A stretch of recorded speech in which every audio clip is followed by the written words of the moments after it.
More perennials die in July than in any other month of the American gardening year, and almost none of them die from the heat itself. They die from 7 mistakes their owners make trying to help them through the heat. Honest, well-meaning, exactly what the old gardening magazine told you mistakes. One on this list will cost you a 5-foot delphinium and the hosta growing underneath it in a single thunderstorm. One will cook the roots of a perennial bed you have spent 3 summers building. And the one at number 4 is the mistake almost everyone is making right now, and it is the one you can fix tonight before the sun goes down. After 40 years in the trial garden, here are the 7 July mistakes quietly killing your perennials and the simple fix for each. Number 1 is the one almost everyone gets wrong. Number 7, letting the plant go to seed. The cottage garden books from the 1980s told you to leave the flowers alone, that wildlife needs the seed heads, that a tidy garden is not a real garden. Some of that is true in October. Almost none of it is true in July. When a perennial finishes flowering, the plant reads its own seed pods as a finish signal. Reproductive job done. Shut down for the year. Cut the spent flowers off before the seed forms, and the plant gets the opposite signal, not finished. Try again, and pushes out another round of bloom. The plants that respond most dramatically to deadheading in July are the workhorses of an American perennial border. Salvia, catmint, coreopsis, veronica, yarrow, most of the daisy family. Geraniums, daylilies bloom one at a time, but if you snap off the dead lily every morning, the next bud opens. If you let the seed pod form, the stem stops. The fix is the simplest one on the list. Once a week, 10 minutes, scissors or pruners. Walk the bed, snip off anything that has finished flowering. Leave the seed heads of plants that actually need them in October. Coneflower, rudbeckia, ornamental grasses, anything you want to feed goldfinches over winter, but everything else, cut. I had a salvia in the back of a long bed, I think it was the summer of 2015, give or take a year, that I deadheaded religiously through June, and then forgot about during a 2-week heat stretch in July. By the time I came back to it, every stem had finished, every flower had set seed, and the plant gave me nothing for the rest of the summer. Beside it was a catmint I had not forgotten. The catmint bloomed continuously into late September. Most American gardeners I have known over 40 years skip deadheading in July because the bed looks fine and they assume the show is over. The show is not over. It is paused, waiting for you with a pair of scissors. Number 6, watering shallow, in the wrong direction at the wrong time of day. 3 watering mistakes that almost always happen together, and together they kill more perennials in July than the heat ever did. Shallow first. The American gardener in a heat wave reaches for the hose, walks the bed, gives every plant a quick 3-second drink, and feels they have done their duty. The water never reaches the root zone.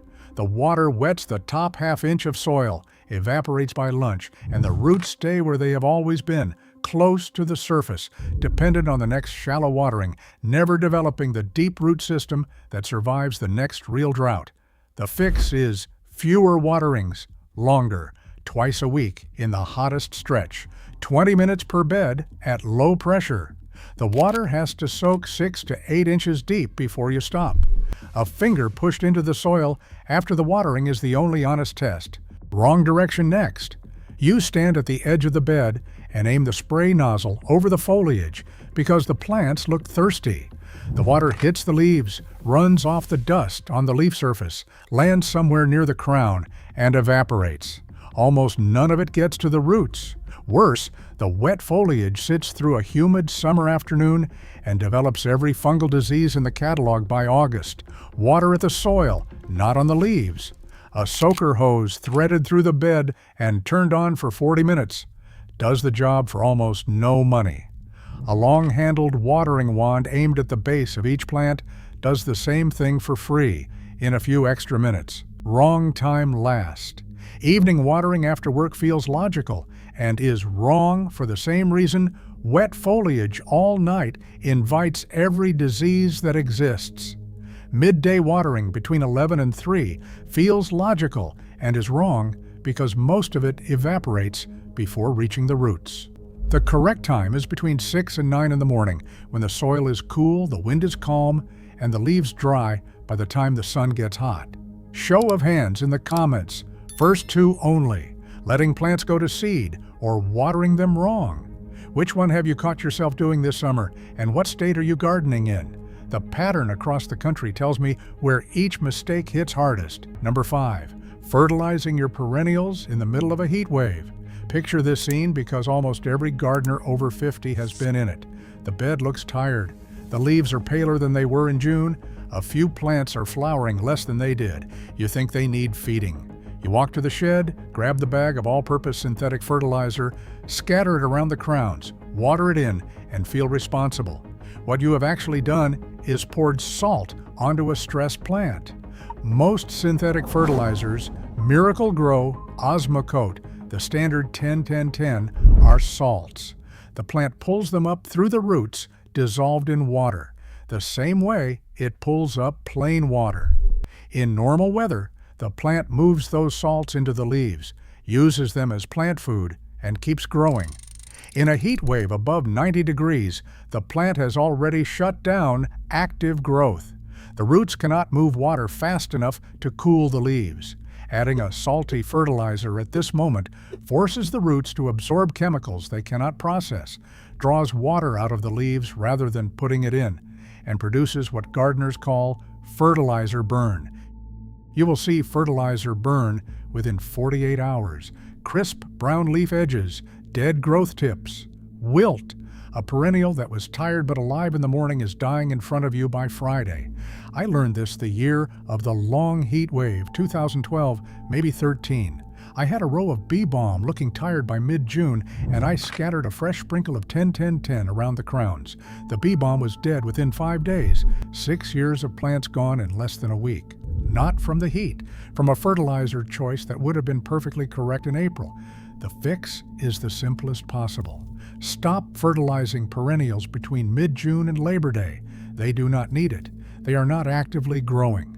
The fertilizing season for established perennials is early spring and early fall, when temperatures are below 80 and active root growth is happening. If your bed genuinely looks hungry, pale yellow new growth, weak flowering, the right answer in July is a top dressing of finished compost around the crowns. Compost feeds slowly through soil biology instead of dumping salts on stressed roots. It does not burn. Quick word before number 4. There is more practical perennial garden blueprint than fits in any one video. I gathered 40 years of it into a book at henrysgardensecrets.com. The book is the long version. I will not bring it up again. Now to number 4. Bare soil, no mulch, cooking your perennials from below. This is the one I want you to fix tonight before the sun goes down tomorrow, because it is the easiest fix on the list and it changes the survival math on every plant in the bed. Bare soil in July is not neutral. Bare soil in July is hostile.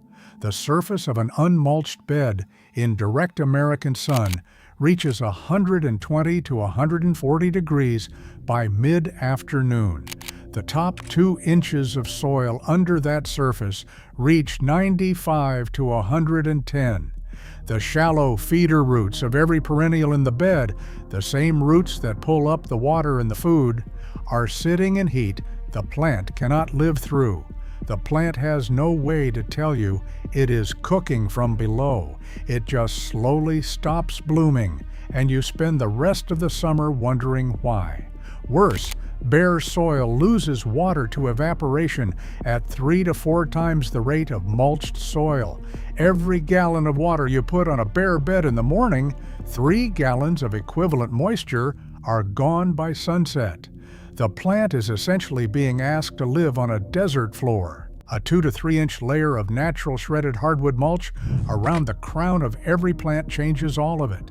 The soil surface stays in the 70s even when the air is in the 90s. Evaporation drops to almost nothing. The microbial life that feeds your plants, fungi, bacteria, and earthworms keeps doing its job instead of dying from heat. and the slow breakdown of the mulch through the rest of the season feeds the soil exactly the way fall leaves feed the forest floor. What kind of mulch matters? Skip the dyed black mulch from the Chain Garden Center because the carbon black dye suppresses soil biology and the wood used is usually treated construction waste. Skip the landscape fabric underneath because nothing kills a perennial bed faster. Use plain shredded hardwood, double shredded if you can find it, from a bulk yard at $35 a yard or in bags from a real garden center, 3 inches deep around the crown of every plant. 2 inches if the bed is already mulched and you are topping it off. Pull the mulch back an inch from the base of the actual stems so the crown does not rot. The fix takes a Saturday afternoon. The benefit lasts the entire rest of the summer. Garden friends, an honest moment before the top 3. The first 4 were what the magazines got wrong. The next 3 are different. They are what we already know we should be doing and skip anyway, because the right answer takes work and the wrong answer feels easier in the moment. If today helped, hit subscribe. The top 3 are coming. Number 3, ignoring the slugs on your hostas and the powdery mildew on your phlox. These are the 2 July problems most likely to wipe out a beloved plant before you notice you have a problem. Both of them explode in warm, humid weather. Both of them are easy to control if caught in week 1, and both of them are nearly impossible to fix once they are established. I will be honest, I went back and forth on whether slugs or mildew belonged higher. They are at number 3 together because both demand the same skill, catching the problem in the first 7 days. Miss week 1, and you are treating an emergency for the rest of summer. Slugs first, on hostas. Walk past your hosta bed in the early morning in mid-July. Look at the leaves closely. If there are pencil eraser-sized holes between the veins, ragged edges, or a slimy trail across the soil, you have slugs. They feed at night, hide under the leaves, and mulch by day, and work on the schedule of a slow assassin. A small colony reduces a mature hosta to lace within a week of humid weather, and you wake one morning to find a plant you have grown for 15 years looking like someone took a paper hole punch to every leaf. The fix is straightforward, and you have to act in the first week of seeing damage. Beer traps work, shallow dishes of cheap beer set into the soil at slug level, refreshed every 3 days.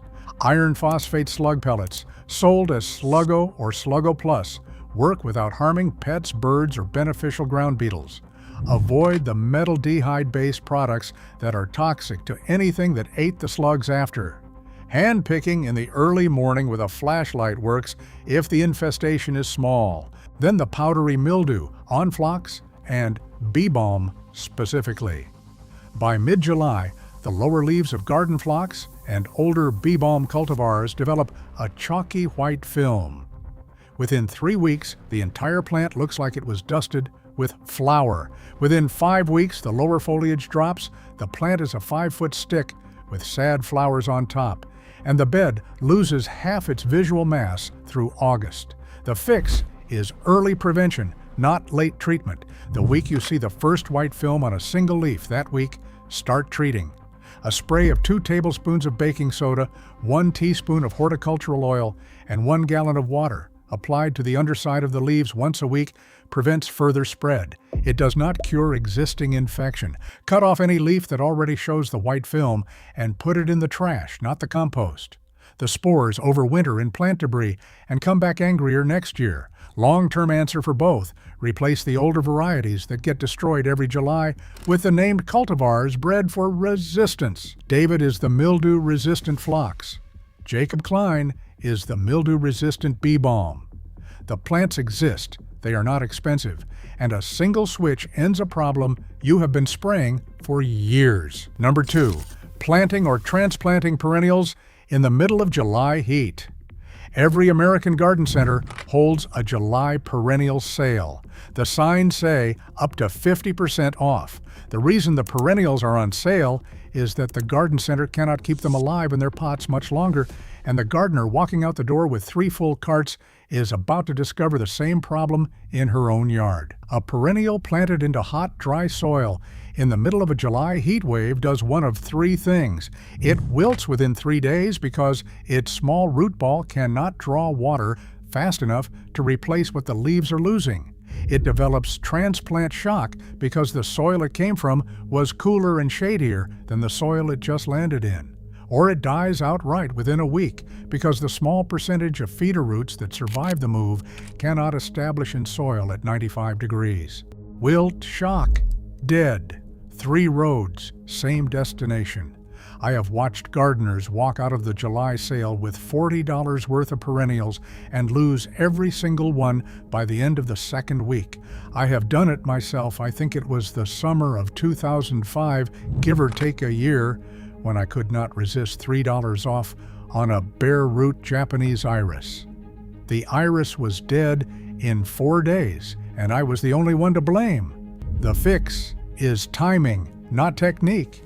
Late August through October is the correct planting window for perennials in most of the United States. The soil is still warm enough for fast root development. The air is cooling. The autumn rains do half the watering for you, and the plant has 6 to 8 weeks to establish before winter dormancy. Spring planting works too, late April through early June. If you absolutely must plant in July because you found a plant you cannot live without, do 3 things. Water the root ball thoroughly in its pot before you take it out. Dig a hole twice the diameter of the pot and water that hole until the water stands. Plant in the cool of evening, never in midday sun. Then water every other morning for the first 2 weeks. The garden center is not going to volunteer this information because the perennials would still be in the lot and not in your trunk if they had. Before I tell you what is at number 1, one favor. Somewhere in this country tonight, a gardener is looking at a tall delphinium in full bloom and thinking she will stake it tomorrow. If this video reaches her before the storm does, a thumbs up is how. That is the entire favor. Number 1, letting tall perennials go into July without a stake. Delphinium, tall phlox, peony, the taller varieties of Rudbeckia and Helenium, Joe Pye weed, hollyhock, any perennial that grows past 3 feet and produces a heavy flower head at the top. Every American summer has the same weather pattern. Hot, calm afternoons through the first 2 weeks of July. Then a thunderstorm, 60-mile-an-hour gust through the bed at 9 at night. By morning, the 5-foot delphinium that took you 3 seasons to establish is snapped at the base, lying across the hosta below. Taking both plants out in a single weather event you could not have prevented, but absolutely could have prepared for it. A stake the size of a bamboo pole driven into the ground next to the plant in late May, with twine looped loosely around the stem at 1/3 and 2/3 of mature height, holds the plant through any storm short of a tornado. By the time you can see the plant needs staking, by the time the flowers are open and the wind catches them, it is too late. The stem cannot be tied to a stake without breaking what is already leaning. Stake in May. Stake before you can see the need. Stake the perennials you would mourn most. That is the entire fix. 7 July. Mistakes I have made, watched fellow gardeners make, and quietly pulled dying plants out of beds because of. The first 4 were what the magazines told us to do. Wrong. The next 2 we skip because the right answer takes work. The last one we leave for next summer every June, and every July we lose something we cannot replace. Drop a comment with the word July if your perennials are struggling, and the number of the mistake you were making. I read every one.